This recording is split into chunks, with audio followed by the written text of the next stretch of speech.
तो जी जय हो माँ तुलसी की। तुलसी मैया आपके और हमारे जीवन में सदा सुख और समृद्धि रखे।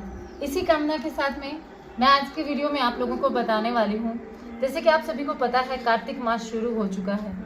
कार्तिक मास में तुलसी मैया की पूजा का विधान बहुत ज़्यादा है और कहते हैं जिस घर में माँ तुलसी के समक्ष रोजाना दीपदान किया जाता है उस घर से कभी भी सुख और समृद्धि की कमी नहीं होती। और कार्तिक मास विशेष तौर पर अगर हम कार्तिक मास में पूरे साल अगर हम दीपदान ना करें, लेकिन कार्तिक मास में अगर हम तुलसी मैया के समक्ष एक दीपक जलाते हैं ना, तो पूरे साल का फल हमें प्राप्त होता है। तो यहाँ पर हमें किस तरीके से, किस विधि विधान के साथ में यह कार्य करना है, उसी के समर्थ जो भी बातें हम करनी है वो करेंगे। तो हमें क्या करना है, एक दीपक जला लेना है। सर्वप्रथम एक दीपक जला लें। दीपक के कभी भी तुलसी मैया के गमले के अंदर दीपक आप ना जलाएं, क्योंकि ऐसा करने से तुलसी मैया की जो पत्ते हैं ना, उनको क्षति पहुंचती है, जो कि सही नहीं है। और दीपदान हमेशा जब दोनों समय मिले होते हैं, अर्थात सुबह और थोड़ा सा अंधेरा भी होता है, उस समय में दीपदान किया जाता है। तो ऐसे समय में आप दीपदान करें। दीपदान करते समय एक मैंने यहाँ पर धूप बत्ती जलाई है, एक अपना दीपक जलाया है। अगरबत्ती हमारे हिंदू धर्म में बांस उसमें होता है, उसको नहीं जलाना चाहिए, तो आप भी ना जलाएं।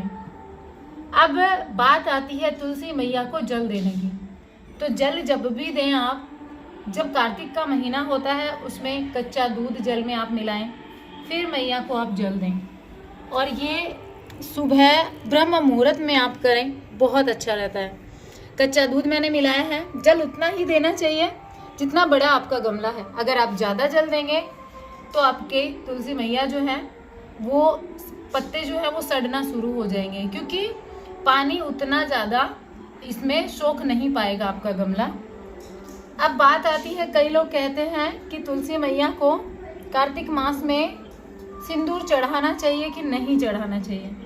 देखिए, अपनी अपने क्षेत्र के अनुसार आप पूजा पाठ कर सकते हैं। आपके क्षेत्र में जिस तरीके से होता है वैसे आप कर सकते हैं। लेकिन बहुत सारे लोगों का मानना होता है कि जब तक आप तुलसी विवाह ना करें अपने घर में, तब तक आप तुलसी मैया को जल सिंदूर ना चढ़ाएं। लेकिन तुलसी मैया सौभाग्यवती हैं, पहले से उनका सुहाग है, तो अगर आप चढ़ा भी देते हैं, सिंदूर लगा भी देते हैं, तो कोई फर्क नहीं पड़ता। लेकिन अगर आप ऐसा मानना है, आप चाहते हैं तुलसी मैया का विवाह आप देवउठनी एकादशी को करें या हर बार करते हैं, तो एक खाली कार्तिक के महीने में आप सिंदूर ना लगाएं। आप हल्दी ले सकते हैं मेरे जैसे। हल्दी से सबसे पहले हम स्वास्तिक चिन्ह बनाएंगे। स्वास्तिक चिन्ह बना के और फिर हल्दी ली है मैंने। ये पहले आपको क्या करना है, अपने गमले जो हैं उनको साफ कर लेना है, उनकी पुताई कर लेनी है अच्छे से। गमलों की पुताई जब आप कर लेंगे तो ये गमले के अंदर जितना भी कचरा है, थोड़ा बहुत ये जो पूजा पाठ हम करते हैं रेगुलर, वो बहुत सारा कचरा हमारे गमलों में गिर जाता है, तो वो आप निकाल दें। साफ सुथरा करके तुलसी मैया के गमले को पेंट करके, पुताई करके, गेरू लगाते हैं मिट्टी के गमले में, तो गेरू लगा के आप ये पूजा पाठ अपना करना शुरू करें। और फिर स्वास्तिक बनाएं। स्वास्तिक बनाने के बाद में आप तुलसी मैया को फिर हल्दी अर्पित करें। ये हल्दी जो हमने यहाँ पर टीका लगाने के लिए रखी है, तो ये इसका टीका आप हल्दी का तुलसी मैया को भी लगाएं। अक्षत जो है वो तुलसी मैया को चढ़ाएं। अब बात आती है, दीपक जला लिया था हमने। दीपक जलाने के बाद में अब हमें टीका लगा दिया था। अब बात आती है प्रसाद की। आप माता को प्रसाद चढ़ाएं, लेकिन हमेशा किसी पात्र में चढ़ाएं, बर्तन में चढ़ाएं। उस बाद में इस प्रसाद को आप बांट सकते हैं, कन्याओं में बांट सकते हैं, बाहर गौ माता को खिला सकते हैं। अभी के लिए हमें ये प्लेट में क्यों चढ़ाना है, क्योंकि अगर हम नीचे रखेंगे तो इसमें चींटियाँ लग जाएंगी, जो कि सही नहीं है। तुलसी मैया के गमले में अगर चींटियाँ लगती हैं तो सही नहीं रहता। तो आप प्रसाद चढ़ाएं। अब बात आती है तुलसी मैया को चुनरी चढ़ाने की। देखिए, चुनरी आपने पहले से अगर तुलसी मैया को उड़ा रखी है, तो आप अभी ना उड़ा करके देवउठनी एकादशी पर माता के लिए चुंडी लेकर आए, तब तक आप कलावा जो होता है, मोली जो होती है, मोली के वस्त्र आप तुलसी मैया को रोजाना अर्पित करें। मेरे यहाँ पर 5 तुलसी मैया हैं, ये देखो गमले में अपने आप हो चुकी हैं। और कहते हैं तुलसी मैया जितना फलती फूलती आपके घर में है, उतना ही आपका घर जो है वो फलता फूलता है। तो जितना आप अपने घर का ध्यान रखते हैं, घर में सुख समृद्धि आनी चाहिए, उतना ही आप तुलसी मैया का ध्यान रखें। तुलसी मैया का ध्यान रखेंगे, आपके घर में अपने आप सुख समृद्धि का वास होना शुरू हो जाएगा। तुलसी मैया को विष्णु प्रिया कहा जाता है, और आप सभी को पता है भगवान विष्णु जहाँ हैं वहाँ पर सुख समृद्धि माँ लक्ष्मी सब हैं। तो ये इतना हो गया, प्रसाद हमने तुलसी मैया को चढ़ा दिया। उसके बाद में हम तुलसी मैया की आरती करेंगे। ये दीपक जो हमने लगा रखा है, इस दीपक से हमें आरती कर लेनी है। तो जब आरती आप कर लें, आरती करने के बाद में जो अपनी आरती की थाली है वो वापस हमने यहीं रख ली है। अब जलेन शीतलीकरण करना है, ठीक है। और उसके बाद में अपने हाथों को इस तरीके से आप हाथ धोए जाते हैं। अब मैया को आरती दी जाती है। अब हम मैया को आरती देंगे।